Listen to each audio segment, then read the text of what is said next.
Ազգային ժողովի մեծարգո նախագահ, հարգելի պատգամավորներ, ձեզ ենք ներկայացնում Հայաստանի Հանրապետության եւ Ասիական զարգացման բանկի միջև կենսունակության բարելավման եւ հզորացման համար բնակարանային բարեփոխումներ ծրագիրը, որը նպատակ ունի զարգացնել կայուն դիմացկուն եւ ներառական բնակարանային համակարգ Հայաստանում, աջակցելով Ղարաբաղից բռնի տեղահանված ընտանիքների սոցիալ-տնտեսական ինտեգրմանը եւ բարեկեցությանը։ Ծրագրի ֆինանսավորումն իրականացվելու է Ասիական զարգացման բանկի եւ արտոնյալ ֆինանսավորման գլոբալ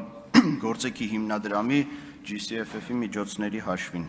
Ծրագրի շրջանակում նախատեսվում է ԱԶԲ-ի կողմից Հայաստանի Հանրապետությանը տրամադրել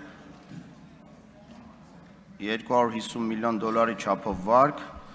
արտոնյալ ֆինանսավորման գլոբալ գործիքի հիմնադրամի կողմից տրամադրվող դրամաշնորհային միջոցներն էլ կազմում են $11,450,000 ԱՄՆ, որն ուղղված է լինելու վարկային ծրագրի համաֆինանսավորմանը։ Ինչպես նշեցի, ծրագիրը նպատակ ունի ֆինանսավորել կառավարության կողմից դեռևս 2024 թվականին հաստատված Ղարաբաղից բռնի տեղահանված ընտանիքների բնակարանային աջակցության պետական ծրագրին, հիշեցնեմ, որ ընտանիքները կարող են դիմել պայմաններին բավարարելու դեպքում կարող են դիմել եւ ստանալ հավաստագրեր, ինչի միջոցով կարող են գնել իրենց նախընտրած բնակավայրում եւ նախընտրած բնակարանը կամ բնակելի տունը։ Նշեմ, որ այսօրվա դրությամբ 3810 ընտանիք դիմել եւ ստացել է բնակարանի հավաստագիր, որոնցից 1631-ը ձեռք են բերել իրենց սեփական տունը կամ բնակարանը։ Թերևս այսքան ընդհանուր առմամբ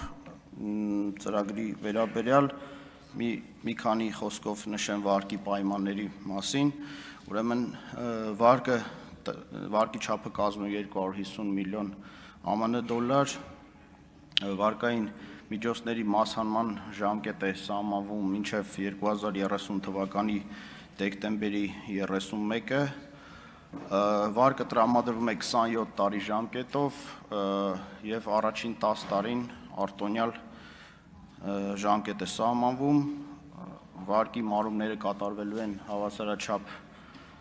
մարումներով սկսած 2035 թվականից, այսինքն 17 տարի ժամանակացույցով, 34 հավասարաչափ կիսամյակային վճարումներով եւ տոկոսադրույքը վարկի կազմում է SOFR-ի տոկոսադրույք, որը հոկտեմբերի 30-ը, այսինքն համաձայնագրի կնքման օրվա դրությամբ կազմել է 4.04%, գումարած 0.8% մարժա, այսինքն 4.84%։ Նշեմ նաեւ, որ չմասհանված գումարի վրա աշխատող տոկոսադրույքը կազմում է տարեկան 0.15% դրույքաչափ։ Ընդհանուր այսքանը, եթե կլինեն հարցեր, սիրով կպատասխանեմ, շնորհակալ եմ։